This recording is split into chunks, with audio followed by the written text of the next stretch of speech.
better be careful in acting about anything that boy has to say. Hello everyone, this is the start of my WrestleMania review series. I have 29 of these to get through, so I'll upload maybe 2 or 3 a week. Oh, at least I'll try to. So what better way to start than with the birth of WrestleMania, WrestleMania 1. So, this of course is March 31st, 1985, from Madison Square Garden in New York City. Our opening match of the night was Tito Santana versus the Executioner. Decent match here. If I had to give it a star rating, 2 stars. Then our second match of the night, we had Brutus Beefcake, excuse me, versus David Sammartino, with Johnny Valiant in Beefcake's corner and Bruno Sammartino in his corner.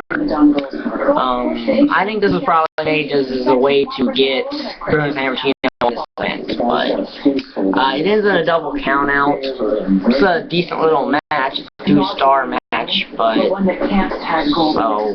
yeah. So then we have Ricky the Dragon Steamboat versus Matt Bourne.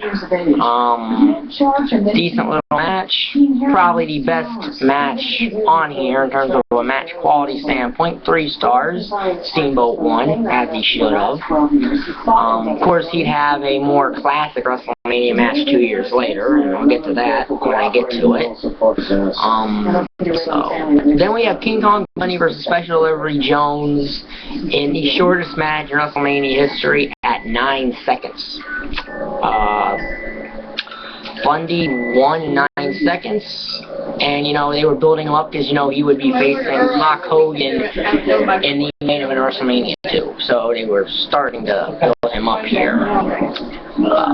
So interesting little match. So yeah.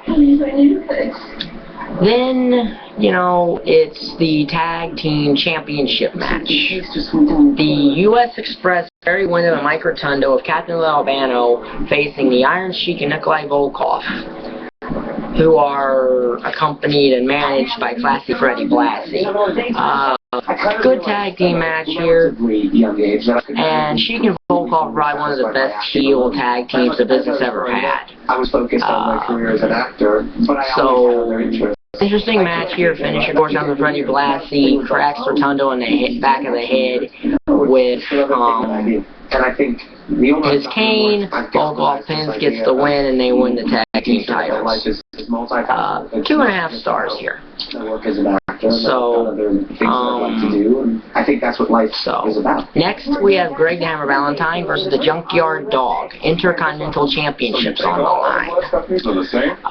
This is a decent little match. Junkyard Dog probably should have won the title here, but he didn't. He won by countout. No, he won by disqualification. So, but it's a nice little match. It's 2 stars. Then we have the $15,000 Body Slam Challenge. Andre the Giant versus Big John Studd.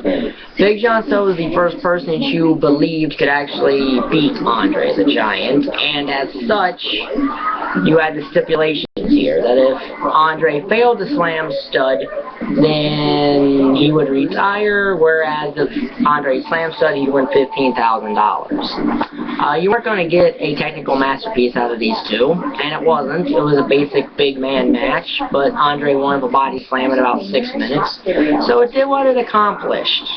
It kept Andre strong going into what he would be doing 2 years later, too, WrestleMania 3, in the match he's most remembered that he had. So, very good match. 3 stars for doing what it did. Then we had the Women's Championship match. Wendi, Richter challenging Leilani Kai with the fabulous Moolah, and of course Wendi Richter would have Cyndi Lauper. This was a very unique, very good match. Leilani Kai, by the way, in case you're wondering, is the only woman in WWE history, as far as I know, to hold both the women's title and the women's tag team titles. Now, if I'm wrong, you can put that in the comments against who else held it, but I'm pretty sure she was the only one to hold both the women's tag team and the women's championship. Like I said, I could be wrong.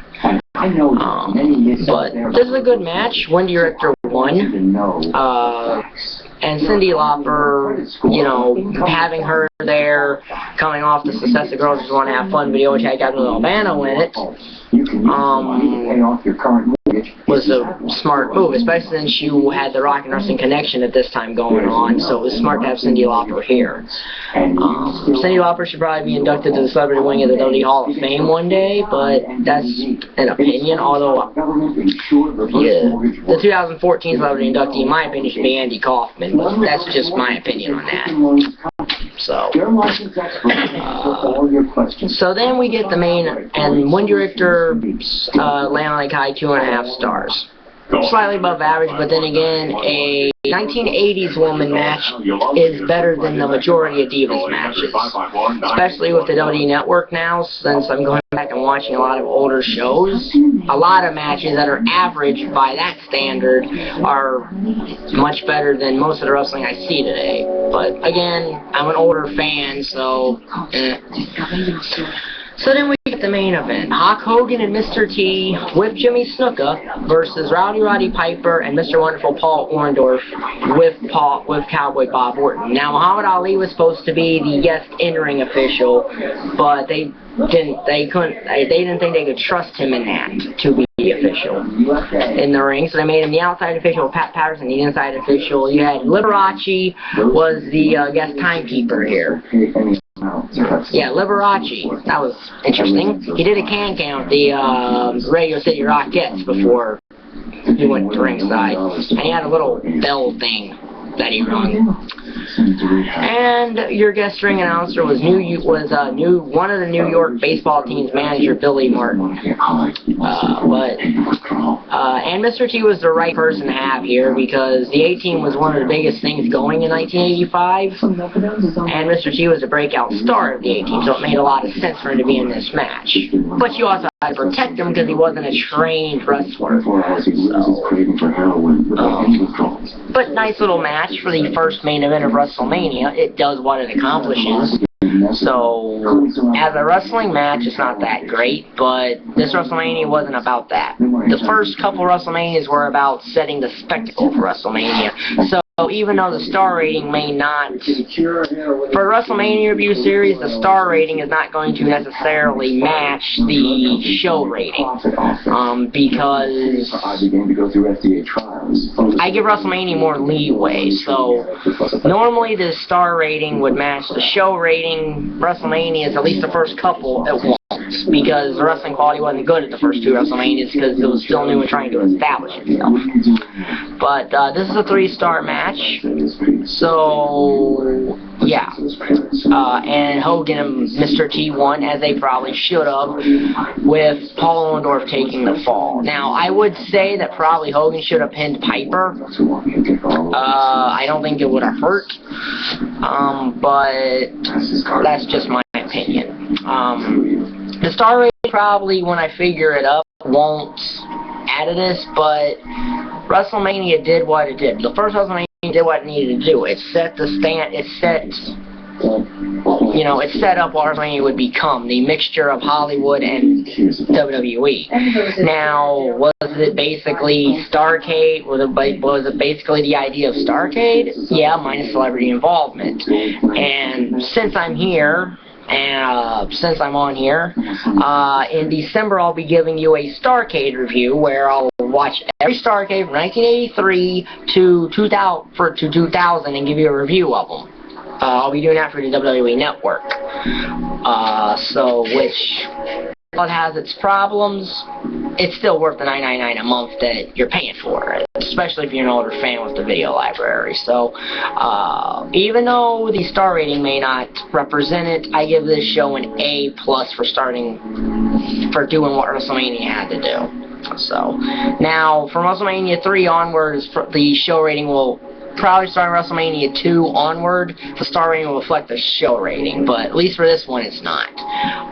So next video here will be WrestleMania 2, which will probably be uploaded sometime next week or in a couple days, whenever I get a chance to do it. That was from 3 locations. So yeah. So thanks for watching, and I'll see you at that. So bye.